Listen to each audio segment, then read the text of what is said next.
Ashaba akkam jirtu maatiin Moonet Academy guyyaa irraa chemistry kutaa 9 unit 1 part 2 dhaan walitti deebinee jirra. Part 2 guyyaa irraa keessatti scope of chemistry kan jedhu kan waliin barannu ta'a jechuudha. Channel kanaaf haaraa kan taatan subscribe gochuu hin dagatinaa. Akkasumallee kanaan dura subscribe kan gootan immoo hiriyoota keessaniif share gochuun akkasumallee viidiyoo kana jalqabuma irraa kaastanii like gochuun eegalaa isiniin jenna. So barnoota keenya guyyaa irratti yeroo ceenu scope of chemistry jalaati yookaan branching chemistry maalidha kan jedhu kan waliin ilaallu ta'a jechuudha. So as keessatti 5 main disciplines yookaan immoo warreen ijoo ta'an branch chemistry 5 kan waliin barannu ta'a jechuudha. So jalqaba irratti kan mul'atu akkuma asirraa mul'atu physical chemistry kan jedhudha jechuudha. So physical chemistry is the study of macroscopic properties as well as atomic properties and phenomena in chemical systems jechuudha. So physical chemistry jechuun karaa salphaa maal jechuudha? It is the studies of energy changes and the physical behaviors of matter jechuudha dandeenya jechuudha. Physical chemistry jechuun waa'ee annisaa jijjiiramaa fi maaterii hamala fiizikaalaa maaterii tokko kan maal godhudha kan qo'atudha jechuudha. So physical chemistry is the studies of energy changes and the physical behavior of matter jennee ibsuu dandeenya jechuudha. So inni lammaffaa irratti argamu immoo akkuma kana organic chemistry kan jedhamu jechuudha. So organic chemistry is the study of substances which is contain carbon yookaan immoo organic chemistry jechuun substance yookaan wanta carbon atom of keessaa qabu jechuudha. So carbon is the most abundant element on the earth yookaan immoo biyyee qabiyyee guddaa qabu maalidha carbon jechuudha. So simply organic chemistry jechuun maal jechuudha? It is the studies of carbon jechuudha. Singu maal bakka buti? Carbon studies of carbon compounds. For example, plastic fudhannee ilaaluu dandeenya akkasumallee medicine fudhannee ilaaluu dandeenya jechuudha. Akkasuma plastic akkasuma fuel faa fudhannee ilaaluu dandeenya jechuudha. So warreen kun warreen fakkeenya maaliiti? Organic chemistry jechuudha. So sadaffaa irratti inni nu agarru immoo inorganic chemistry kan nuun jennu jechuudha.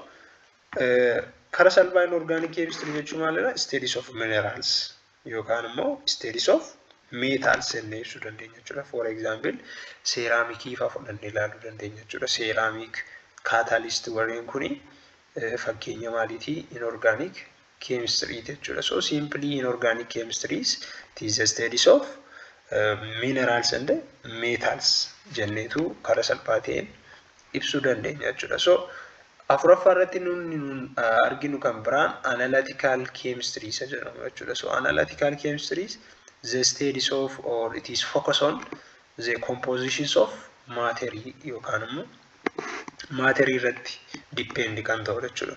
Sababi isaas maalifidha? It is focus on separating identifying and quantifying chemicals in the samples of matter jechuudha. Yookaan immoo analytical chemistry keessatti chromatography yookaan spectroscopy fayyadamuudhaani maaterii tokko maal gochuu dandeenya? Identify gochuu dandeenya akkasumallee quantify gochuu dandeenya jechuudha. So analytical chemistry it is the techniques which is used to identify and quantify the matters by using chromatography or spectroscopy jenneetu ibsuu dandeenya jechuudha. So inni kan biraan shanaffaa irratti nuun arginu biochemistry kan nuun jennudha jechuudha. So biochemistry it is a state of chemical processes that occur in living things yookaan warreen lubbu qabeeyyii keessatti adeemsa keemikaalaa maal ta'udha argamudha jechuudha. So karaa salphaa biochemistry immoo it is the chemistry of living organisms jennee ibsuu dandeenya jechuudha. The chemistry of living organism is known as biochemistry. For example, enzyme, DNA, metabolism warreen akka kanaa yoo fudhanne isaan maalidha? Biochemistry jechuudha. Warreen kun warreen akka DNA, warreen akka enzyme, akkasumallee metabolism, chemical processii living things keessatti maal ta'anidha uumaman yookaan argaman wanta ta'eef adeemsi kun immoo yookaan immoo branches of chemistry keessaati inni kun isa kan keessatti argama jechuudha. Biochemistry keessatti argama jechuudha. So kitaaba keessa irraa kan gaafamee jiru type branches of chemistry 5 qofaa jira. So kana malees warreen akka industrial chemistry faa fudhannee dabalataan ilaaluu dandeenya jechuudha. So industrial chemistry immoo maalidha? It is the applications of chemical processes in manufacturing yookaan immoo adeemsa manufacturing tokko keessatti bifa chemical reactioniitiin wanti tokko manufacture ta'ee ba'uudha jechuudha. Fakkeenyaaf fertilizers akkasumallee polymers faa warreen akka kanaa yoo fudhannee ilaalle isaan maalidha? Industrial chemistry keessatti warreen process ta'anii ba'anidha jechuudha. Akkasumallee kan biraan environmental chemistry kan jedhamullee ni jira jechuudha. Branches of chemistry keessa environmental chemistry kan nuun jennu inni immoo it is study about chemical processes in the environment jennee ibsuu dandeenya jechuudha. Waa'ee chemical processii kan naannoo irratti hundaa'e yookaan immoo environment sana irratti hundaa'e kan qo'atudha jechuudha. Fakkeenyaaf pollution control, green chemistry warreen jennu jechuudha. So keessumattuu green chemistry yoo fudhannee ilaalle waa'ee environmental chemistry irratti maal godhachuudha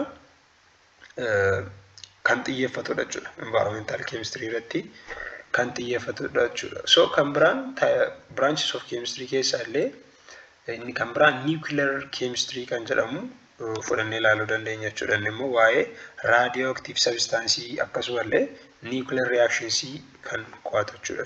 Yookaan immoo nuclear chemistry study about or study of radioactive substances and nuclear reactions enne ibsuu dandeenya jechuudha. Fakkeenyaaf power generation yookaan immoo medical imaging kan nuun jennu jechuudha. So warreen kun hundi isaanii maal ibsu jechuudha? Chemistry'n branch akkamii akka inni qabu kan ibsanidha jechuudha. So walumaa gala chemistry'n scope isaa yookaan immoo branch isaa meeqa akka ta'e ilaallee jechuudha. So kan biraan chemistry is about looking for patterns in the way substance behave. So kun theory isaadha yookaan immoo chemistry maal akka ta'e kan ibsudha jechuudha.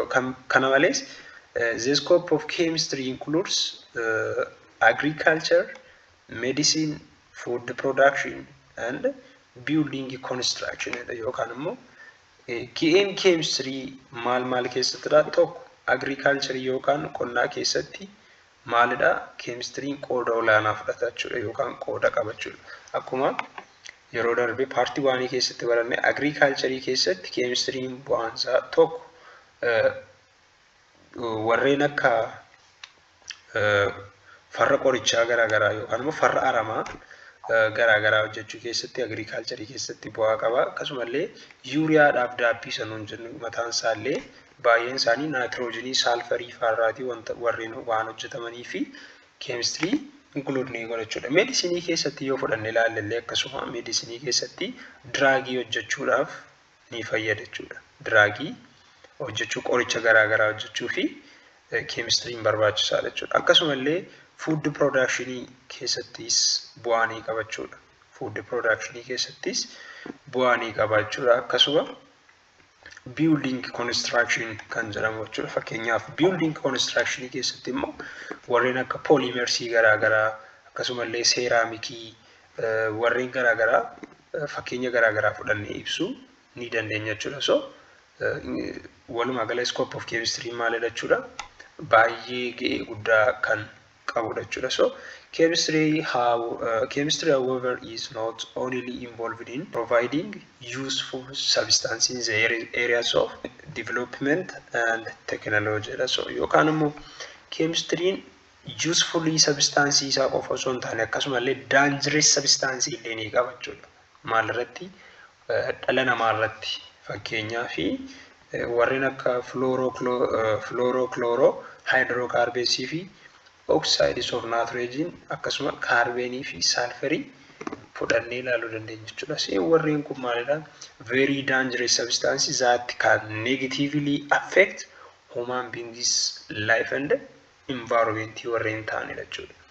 Yookaan wantoota baay'ee dangerous yookaan balaa gurguddaa dhala namaa irratti geessisuu fi akkasumallee naannoo irratti geessisuu danda'an illee chemistry ni danda'a jechuudha. Fakkeenyaaf chemistry keessaa fluorochlorohydrocarbons yoo fudhanne ilaalle jechuudha. Akkasuma oxides of nitrogen warreen kana yoo fudhanne ilaalle miidhaan garaagaraa ni qaqqabsiisu jechuudha. Walumaa gala barannoo keenya scope of chemistry keessatti warreen kana maal akka ta'an ilaalle jechuudha. Partii ta'an the relationship between chemistry and other natural sciences kan jedhu kan waliin barannu ta'a jechuudha. Gaaffii yaada yoo qabaattan karaa koomentii nu barreessuu dagatiin akkasumallee Telegram channel keenya join gochuun gaaffii qabdan achirraa nu kaa'uu dandeessu akkasumallee short note garaagaraa achirraa argachuu dandeessu. Haga yoonaatti Monit Academy subscribe kan hin goone yoo jiraate subscribe gochuun dagatina sabab isaa yeroo muraasaa booda ni tura malee subscribe gochuun keessa waan hin oollee fi channel afaan oromoodhaan viidiyoo babbareedaa hojjetu kana subscribe gootanii waliif share gochuu hin dagatinaa isiniin jenna. Viidiyoo keenya taanu nama walitti deebinutti nagaan nuuf tura.